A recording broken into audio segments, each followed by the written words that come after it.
हम भारत की इन बड़कों को लाइटली नहीं ले सकते। भारत की इन बड़कों को हम इजी नहीं ले सकते, क्योंकि वो कोई भी खच मार सकते हैं। दूसरी जंग की तैयारी पकड़ रहे हैं, क्योंकि आर्मी चीफ तो इंडिया का कह रहा है भाई तुम्हें मौका मिलेगा, तैयार रहो। नाज़रीन किराम, भारत की तरफ से जो धुआं उठ रहा है ये बेसबब नहीं है, क्योंकि इस वक्त भारत ने बहुत बड़े पैमाने पर तैयारी कर ली है। सर क्रीक जो है वहां पर कुछ फौजें जमा हो रही हैं और वहां पे कोई मार्का हो सकता है। पाकिस्तान ने भी जवाब देने का फैसला कर लिया है।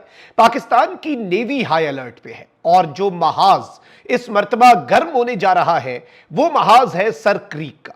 भारत इसराइल का नेक्सस हमारे साथ है। ये जो बड़के अब शुरू हुई हैं कि अब सिंदूर 2 करेंगे, अब की बार हम तैयार होंगे, सो ये वाली सिचुएशन तो आ गई कि इंडिया बैक ऑफ। हमारे अंदरूनी मामलात के अंदर किसी भी तरीके से मुदाखलत करने की आपको जरूरत नहीं ना आप। और इसराइल के साथ उनका जो एक नेक्सस है, क्या हम ये समझ सकते हैं कि एक मिस एडवेंचर हो सकता है? इस वक्त भारत जो है उसका पाकिस्तान के साथ एक और एडवेंचर, और भारत के आर्मी चीफ, एयर चीफ और डिफेंस मिनिस्टर की स्टेटमेंट्स, और उसके बाद रात के पिछले पहर आईएसपीआर की तरफ से ऑफिशियल स्टांस जो आया है ये बहुत इंपॉर्टेंट है। पाकिस्तान की मिलिट्री ने हिंदुस्तान को बड़ी सख्त, हिंदुस्तान से मसलसल जो 72 घंटों से हिंदुस्तान की सिविल मिलिट्री लीडरशिप की तरफ से जो धमकियां लगाई जा रही थीं, उसका पाकिस्तान की मिलिट्री की तरफ से बड़ा सख्त जवाब दिया गया है।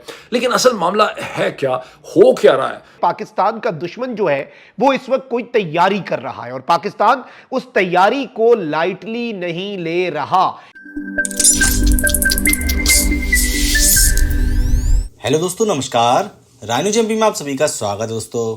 दोस्तों भारत से बार बार मार खाने वाला पाकिस्तान आज भारतीय सेना को थोड़ी भी तैयारी करता देख लाइव टीवी पर चीख चीख कर रोने लगता है। गुजरात के कच्छ में Bharat Pak border sir creek line पर भारत की तैयारी देख अब पाकिस्तान को फिर डर सताने लगा है कि कहीं भारत पाकिस्तान पर एक और हमला ना कर दे। पाकिस्तानी आर्मी से लेकर पाक मीडिया तक भारत के हमले से थर थर कांपते नजर आए हैं। इस चीज को भी समझना जरूरी है, जबकि इस पूरे मामले के अंदर इस वक्त पाकिस्तान ने इंडिया को एक बहुत बड़ा सरप्राइज देने का फैसला किया है, और वो भी पानियों में। क्योंकि इस मर्तबा भारत जो है वो नेवल साइड से आईएनएस विक्रांत लाकर कोई बड़ा सरप्राइज देने का मंसूबा रखता है। तो अब भारत को उसी साइड पर हमने जवाब देना है। पाकिस्तान नेवी, जिसे अभी तक भारत ने खिदमत का मौका नहीं दिया, पाकिस्तान नेवी की इस वक्त तैयारियां क्या हैं, इस हवाले से मेरे पास कुछ एक्सक्लूसिव डिटेल्स भी हैं। अगर अभी तक आपने इस वीडियो को लाइक नहीं किया तो लाइक जरूर कर दें, आपकी लाइक्स और कमेंट्स हमारे लिए बहुत अहम है। चैनल को सब्सक्राइब नहीं किया तो लाजमी सब्सक्राइब भी कर लें। नाज़रीन किराम, सबसे पहले तो मैं आपको यह बता दूं कि ये जो भारतीय आर्मी चीफ ने स्टेटमेंट दी और फिर ये सिंदूर 2.0 और 3.0 की बात कर रहे हैं, और इवन राजनाथ जो है उसने जो सर क्रीक के हवाले से बात की, सर क्रीक को भी हमने समझना है। और इसमें सबसे इंपॉर्टेंट रुख जो हमने मिस नहीं करना आज के इस व्लॉग में वो ये है कि इंडिया ने सऊदी अरब को भी एक पैगाम भेजा है, और पाक सऊदी डिफेंस डील का पहला टेस्टर आलमी ताकतों के आशीर्वाद से भारत लगाने जा रहा है। इसे उस पैराए में भी देखिएगा, भारत के अभी तक हाथ बंधे हुए थे, लेकिन अब भारत को कहीं से शय मिली है कि इस मुआहिदे को टेस्ट करो, इस मुआहिदे के सामने इम्तिहानात लाकर खड़े करो।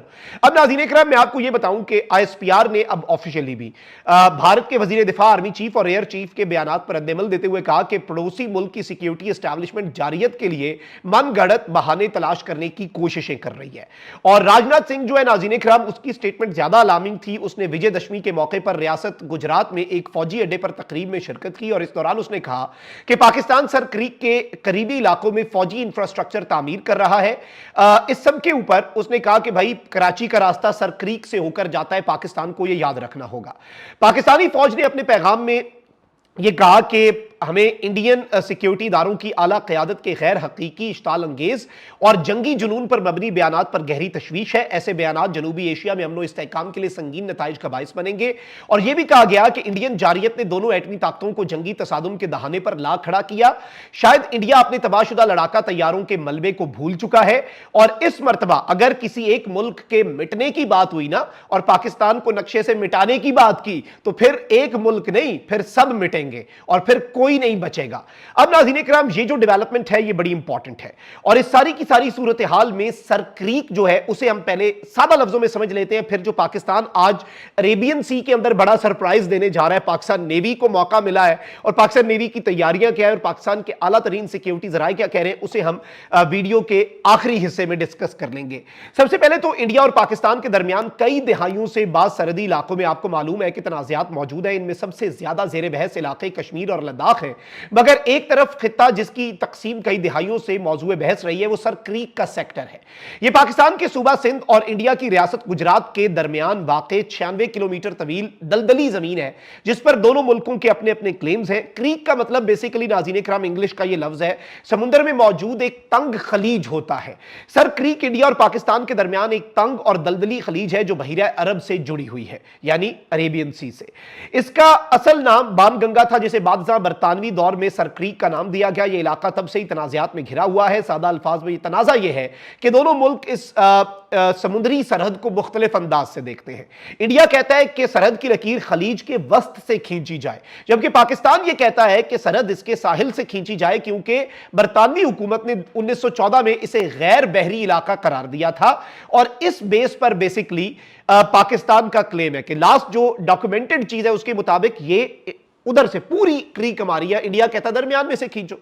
अब इंपॉर्टेंट चीज नाज़रीन इकराम यह है कि कुछ बड़ी अहम चीजें हैं जिन्हें समझना जरूरी है।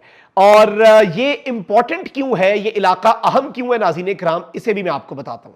अच्छा, दोनों के क्लेम्स के हवाले से बात तो बड़ी सादा है कि सरहद की लकीर दरमियान से खींची जाए तो इंडिया को समुद्र का बड़ा हिस्सा मिल जाएगा, जबकि लकीर को किनारे से खींचा जाए तो पाकिस्तान को फायदा होगा। अब इसमें असल चीज क्या है, वो ये है कि ये इलाकाई इक्तसादी और इलाकाई अहमियत जो है वो रखता है। ये खुसूसी इक्तसादी जोन है, यानी पानी या समुद्र की सतह पर मौजूद वसाइल, और कॉन्टिनेंटल शेल्फ यानी कि समुद्र के नीचे की जमीन और उसके मादनियात, तेल और गैस के जखायर जो है वो यहां पर बहुत अहम है। सादा लफ्जों में ये इलाका तेल और कुदरती गैस से माला माल समझा जाता है। और इस हवाले से मैं आपको यह बताऊं कि बहुत सी चीजें हैं, बहुत से मामलात के ऊपर इस तनाज़े को हल भी करने की कोशिश की गई, बट ये तनाज़ा जंग वाला तनाज़ा नहीं है। लेकिन इंडिया जो है वो अब इस एस्पेक्ट को यूज करना चाह रहा है एक और जारियत के लिए पाकिस्तान के खिलाफ। पाकिस्तान ने बहुत वाजे, बहुत क्लियर और बहुत दो टोक पैगाम जो है वो तो दे दिया है, लेकिन इसमें जो बड़ा सरप्राइज है नाज़रीन इकराम वो ये है कि पाकिस्तान ने नोटम जो है एक पोटेंशियल मिसाइल टेस्ट के लिए over the Arabian sea in the next few days Pakistan ने नोटम जारी करके एक ब्लॉकेज लगा दी है।